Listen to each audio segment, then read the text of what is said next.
Hello everyone, this is me Sadia है और मैं आपके लिए लेने के पहले 2 हफ्ते की रीडिंग जो कि शुरू होता है 1 से लेके 14 मई तक। ये रीडिंग होगी साइन ऑफ वर्गो के लिए। सो देखते हैं वर्गोस के लिए कैसा रहेगा मई के पहले 2 हफ्ते का टाइम जो कि ऑलरेडी शुरू हो चुका है। रीडिंग में हम ओरेकल कार्ड्स इंक्लूड करेंगे, चार्म्स भी ऐड करेंगे, सो स्टे ट्यून्ड। और रीडिंग शुरू करने से पहले रिमाइंड करवाऊंगी कि ये एक जनरल रीडिंग है, सबके साथ मैच कर भी सकती है और नहीं भी। सो जो बातें, जो मैसेजेस आपकी लाइफ में आपकी सिचुएशन से मैच करते हैं, आप उन मैसेजेस को पिक करो और बाकी सबको छोड़ दो। अगर आप पर्सनल रीडिंग चाहते हो, पेपॉल से या इजी पैसा से पेमेंट कर सकते हो, सिर्फ तभी रीच आउट करो ताकि आपका टाइम भी वेस्ट नहीं हो और मेरा भी। इसके अलावा अगर आप चाहो तो इंस्टाग्राम पे डेली रीडिंग्स के लिए फॉलो कर सकते हो।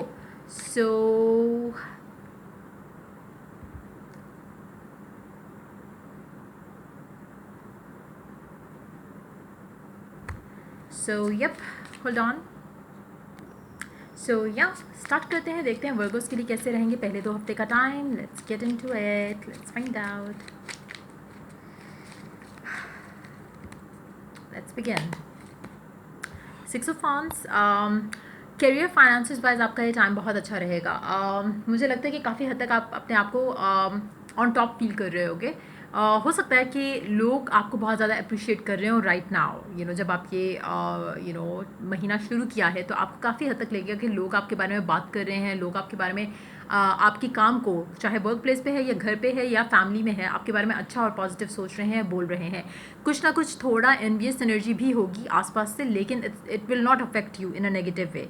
कहीं ना कहीं आपके काम को ज़रूर जो है वो अप्रिसिएशन मिलेगी। आप चाहे घर पे कुछ काम कर रहे हो, अगर आप वर्किंग पर्सन नहीं भी हो, अगर आप घर पे भी कुछ एफर्ट कर रहे हो तो उसको लोग अप्रिशिएट करेंगे इन वन वे और द अदर। तो काफ़ी हद तक मुझे लगता है लोग आपके बारे में काफ़ी बात करेंगे इस टाइम पे। अच्छी भी हो सकती है, नेगेटिव भी हो सकती है। Be mindful of that as well. Let's take more cards here. 4 of pentacles.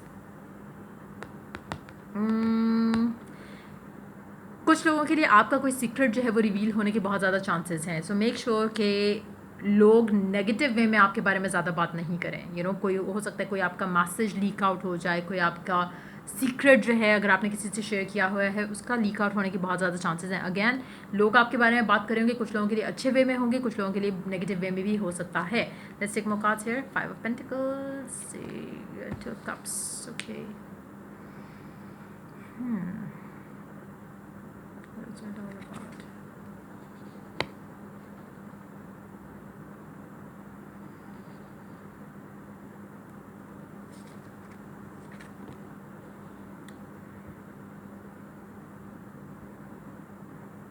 कुछ लोगों के लिए ये एनर्जी आपके पर्सन की भी हो सकती है।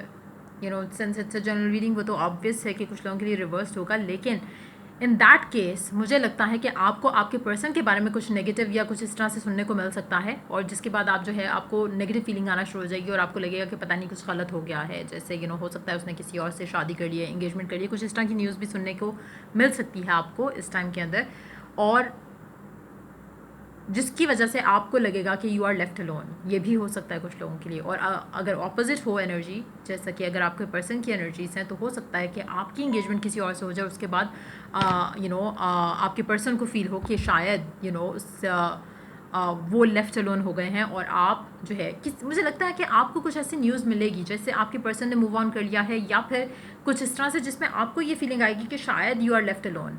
ऑपोजिट भी हो सकता है, कुछ लोगों के लिए आपके पर्सन की एनर्जी हो सकती है ये सारी, लेकिन मुझे लग रहा है कि कहीं ना कहीं एक वो फियर आएगा, जैसे चीज़ें ख़त्म हो गई हैं, जैसे कनेक्शन रुक गया है, कुछ इस तरह की एनर्जी होगी। लेकिन हो सकता है कि मोमेंटरीली हो सकता है कि जल्द ख़त्म हो जाए, या आपको शायद किसी ने ऐसी कोई बात कही है या कुछ ऐसा इशू हो जाएगा जिससे आपको ये फीलिंग आएगी। इन एक्चुअलिटी हो सकता है रियलिटी से उसको कोई जो है वो ताल्लुक ना हो, लेकिन आपको कुछ सुनने सुनाने में कुछ ऐसी चीज़ें ज़रूर मिलेंगी जिससे आपको एक धचका टाइप की एक फीलिंग आएगी, जहाँ पे आपको एक शॉक टाइप का ज़रूर लगेगा। लेकिन कुछ लोगों के लिए वो अच्छी चीज़ें भी हो सकती हैं जो आपको सुनने को मिले, लेकिन हो सकता है बहुत ज़्यादा स्ट्रॉन्ग चांस है कि आपको कुछ ऐसा सुनने को मिले जो कि आपको शायद अच्छा नहीं लगे, और आपको लगे कि चीज़ें ख़त्म हो गई हैं और अब आपको यहाँ पे रुकने का कोई सेंस नहीं बनता, इस इंसान के साथ वेट करने का चीज़ों का सेंस नहीं बनता। वो चीज़ आपको फील आएगी, लेकिन समहाउ आप कहीं ना कहीं आप जो है अपने गॉड से क्वेश्चन करोगे कि मेरे साथ ही ऐसा क्यों, वाई मी, और मुझे क्यों नहीं जस्टिस मिला इस सिचुएशन में।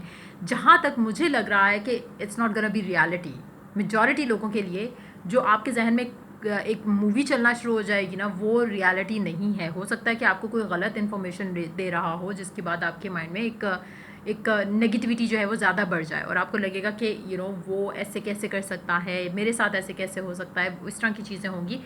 कहीं ना कहीं आपके माइंड में जो है वो ऑलरेडी शायद फियर होगा और किसी की कोई बात कही हुई आपको जो है वो डैमेज करेगी बहुत ज़्यादा, टू द पॉइंट जहाँ पे आपको लगेगा कि इट्स ओवर, जबकि इन एक्चुअलिटी ऐसा नहीं है।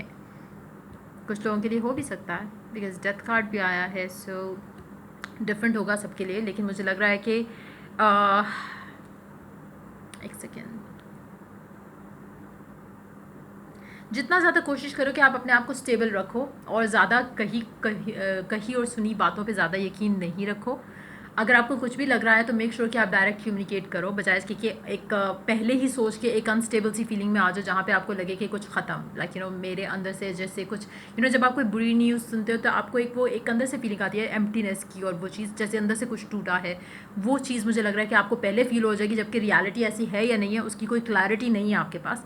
सो मेक श्योर, काफ़ी सारी चीज़ें आपसे छुपी हुई हैं राइट नाउ, तो इतना ज़्यादा ओवर रिएक्ट करने की या ओवर एनालाइज करने की चीज़ों को ज़रूरत नहीं है।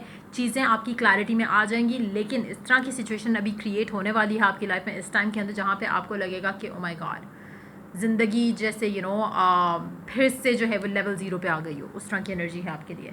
सो मेक श्योर कि आप ऐसा माइंड में जो है वो दूसरों की कही हुई बातों पे, या अगर आप कुछ ऐसा देखते भी हो सकता है कि आप सोशल मीडिया पे कुछ ऐसा देख लो जिससे आपको लगे ओ माय गॉड शायद इसकी शादी होगी, शायद इसकी एंगेजमेंट होगी, शायद इसने मूव ऑन कर लिया, शायद ये हो गया, शायद वो हो गया, और स्पेशली अगर आप नो कम्युनिकेशन वाली सिचुएशन में हो तो आपके माइंड में तो हज़ार फियर ऑलरेडी होंगे। सो वो फियर ऐड करके एक पूरा ब्लास्ट होने वाला है आपके लिए, जो कि आपके लिए गलत हो जाएगा। सो मेक श्योर कि आप किसी तरह कोई भी इस तरह की सुनी सुनाई बात पे आप यकीन नहीं करो, ताकि आपकी जो इश्यूज़ बन रहे हैं कनेक्शन के अंदर वो नहीं रहें, नहीं बन पाएँ। So freedom, there is nothing stopping you, the path is clear if you want it to be. देखो आपके माइंड में जो है ना एक जो फियर है ना वो आपको बहुत ज़्यादा ब्लॉक कर देगा, जबकि देखा जाए तो कोई ऐसी रियलिटी, मैंने कहा ना कि कुछ ऐसा नहीं होगा, लेकिन आपके माइंड में बहुत ज़्यादा एक हैवी एनर्जी आ जाएगी जिसकी वजह से आप नेगेटिव सोचना शुरू कर दोगे। इन एक्चुअलिटी पाथ अभी भी क्लियर है, लेकिन अगर आप ऐसा सोचो तो, अगर आप नेगेटिव सोचोगे तो फिर तो आपको दुनिया की हर चीज़, हर जगह जो भी आप कुछ करना चाहोगे आपको उसमें ब्लॉक ही नज़र आएगा। सो मेक श्योर कि आप दूसरों की बातों में आकर ज़्यादा ओवर एनालाइज नहीं करो सिचुएशन को। कुछ लोगों को हो सकता है कि आपके पर्सन की आपको प्रमोशन का पता चले या फाइनेंशियल रेज का पता चले, जिसके बाद आपको खुद से एक वो अंदर से छोटी सी फीलिंग आएगी कि शायद मैं तो अब उसके सामने और फाइनेंशियली जो है वो लेवल डाउन हो गया हूँ या हो गई हूँ। वो भी एक फियर हो सकता है जिसकी वजह से आपको लगेगा कि अब तो ये बिल्कुल पॉसिबल नहीं है। हो सकता है कि आपको इस तरह की कोई इश्यूज़ अगर थे तो वो इन्हांस हो सकते हैं इस टाइम पे, वो और बढ़ सकते हैं। forgiving and learning, as you release and heal the past you experience more love in your present moments। मुझे लगता है कि काफ़ी हद तक आपके पास बैगेज की वजह से काफ़ी सारे आपके ऑलरेडी मसले मसाइल हैं आपके कनेक्शंस को लेके, लव लाइफ को लेके, तो कहीं ना कहीं forgive and forget करो, अपने लिए भी, अदर पर्सन के लिए भी, और कहीं ना कहीं अपने अंदर एक तो खुद एतमादी का जो वो एक एलिमेंट है, कॉन्फिडेंस सेल्फ लव का जो एक वो एलिमेंट है, उसको इन्हांस करने की कोशिश करो। वो मिसिंग है यहाँ पर, जिसकी वजह से आप ज़्यादा ओवर थिंक कर रहे हो, ओवर एनालाइज कर रहे हो, और सिचुएशन जितनी बुरी है नहीं उतनी आपने अपने मेंटल एक टॉर्चर से खुद के लिए बना ली है, जो आप खुद कर रहे हो। कोई और इंसान की इतनी वैल्यू नहीं होती कि वो आपको कुछ भी नेगेटिव वे में कुछ आपके साथ गलत कर सके, लेकिन समहाउ आप खुद ही इतना पावर दे देते हो अगले को, उसके बारे में इतना ओवर सोचने के बाद कि वो आपके लिए मसले क्रिएट कर रहा है। Take time out to breathe, आपके लिए बहुत इंपॉर्टेंट है राइट ना। अपने आप को इस पूरी सिचुएशन से डिटैच करो, थोड़ा डीक्लटर करो अपने माइंड को, और सोचने समझने की कोशिश करो। सिचुएशन हो सकता है कि आपको थोड़ी रियलिटी पता हो, थोड़ी आपको अभी नहीं अवेयरनेस है, तो मेक श्योर कि टाइम के साथ जब आप इतना ज़्यादा सोचते हैं, आपको अगर खुदा भी कोई मैसेज देना चाह रहा हो वो नहीं दे पाएगा, क्योंकि आप रिसेप्टिव मोड पे नहीं हो। You have to be on the receiving end to understand कि गॉड आपसे क्या कहना चाह रहा है। हो सकता है कि वो मैसेज कुछ और दे रहा हो और आप उसको जो है वो पिक करने की जो आपकी सलाहियत है या एक स्किल है वो आप मिस कर जाओगे। वो इंपॉर्टेंट है राइट नाउ यहाँ पे, जो कि मुझे लग नहीं रहा कि आपके अंदर है। ओवर थिंकिंग की वजह से आप काफ़ी ज़्यादा ऑब्सेस हो जाओगे और नेगेटिव सोचोगे, जिसकी वजह से आपके लिए मुश्किलें आ रही हैं इस टाइम के अंदर। दूसरा है your commitment is being tested. काफ़ी हद तक मुझे लगता है कि आप सोचोगे कि गिव अप करने का टाइम आ गया, भाई सीन ख़त्म, कनेक्शन ख़त्म, ये हो गया वो हो गया, कुछ भी नहीं हुआ। जस्ट दैट कि यूनिवर्स का एक टेस्ट है जो कि आपके लिए है टू क्लियर, एक एग्ज़ाम की तरह है ये सिचुएशन आपके लिए। इस कनेक्शन में कहीं ना कहीं आप कितने कमिटेड थे इस इंसान को लेकर, या कितने कमिटेड थे अपनी प्रेयर को लेकर, कितने कमिटेड थे अपने गॉड पे बिलीव को लेकर, वो टेस्ट किया जा रहा है गॉड की तरफ से। लेकिन मेजॉरिटी मुझे लग रहा है कि गिव अप कर जाएंगे, क्योंकि कि ये जो सिचुएशन ऐसी क्रिएट होगी, आपको लगेगा कि इट्स ओवर, इट्स डन, मैं इससे ज़्यादा और टॉलरेट नहीं कर सकता या करना चाहता या जो भी है। लेकिन जो लोग ये टेस्ट या जो भी ये एक कमिटमेंट का जो एक उलझन में से आप गुजर रहे हो, अगर आप उसमें स्टिल स्टिक करोगे अपने पर्सन को और अपने बिलीफ पर, अपनी मैनिफेस्टेशन टेक्निक पर, तो ही आपको रिजल्ट मिलेगा। Otherwise you are going to get nothing out of it. फिर आपको मूव ऑन ही करना पड़ेगा किसी और तरह से, किसी और सिचुएशन पर। लेट्स टेक मोर कार्ड्स, देखते हैं और क्या मैसेज है। इंस्टिंक्ट, अपनी गट फीलिंग को फॉलो करो, वो आपको झूठ नहीं बोलेगी और वो कभी झूठ नहीं बोलती है। जस्ट दैट कि आप हमेशा अपने ओवर थिंकिंग की वजह से जो आपको गट फीलिंग होती है, आप उसको संभाव जो है सप्रेस कर देते हो और आपके दिमाग का जो चैटर है उसको बोलने देते हो। सो कहीं ना कहीं अगर आप अंडरस्टैंड करो तो कहीं ना कहीं आपके साथ प्रोटेक्शन और गाइडेंस है थ्रू आउट इस कनेक्शन को लेके आपके साथ रही है। लेकिन समहाउ आपका जो अपना एक एटीट्यूड है टुवर्ड्स दिस कनेक्शन वो गलत है। आपको सेल्फ कॉन्फिडेंस नहीं है, आपको लगता है कि आपका पर्सन वाओ वो तो पता नहीं कोई पटाखा चीज़ है और आप शायद बहुत डाउन हो ना। वो also is one of the reason जो कि आपकी वजह आपका कनेक्शन जिसकी वजह से स्टेबल नहीं है। आपको लगता है कि आपके पर्सन या तो बहुत ज़्यादा फाइनेंशियली स्ट्रांग है आपसे, जो आपके माइंड में एक ब्लॉक की तरह एक चीज़ बनी हुई है। फाइनेंशियली भी हो सकता है, रिलीजन वाइज भी हो सकता है। आपको लगता है कि वो तो मेरे साथ शादी नहीं करेंगे because of the religion situation. So उस तरह के कुछ ब्लॉक्स आपने खुद के बनाए हुए हैं जिसको शैटर करना बहुत इंपॉर्टेंट है राइट नाउ। सो अदरवाइज कोई block on the physical plane जो है वो है नहीं, लेकिन आपके माइंड के बनाए हुए हैं। सो ये थी रीडिंग। अगर आपको हेल्प किया और गाइड किया तो लाइक शेयर और सब्सक्राइब जरूर करो। Till I do the next reading for you guys, take care, bye.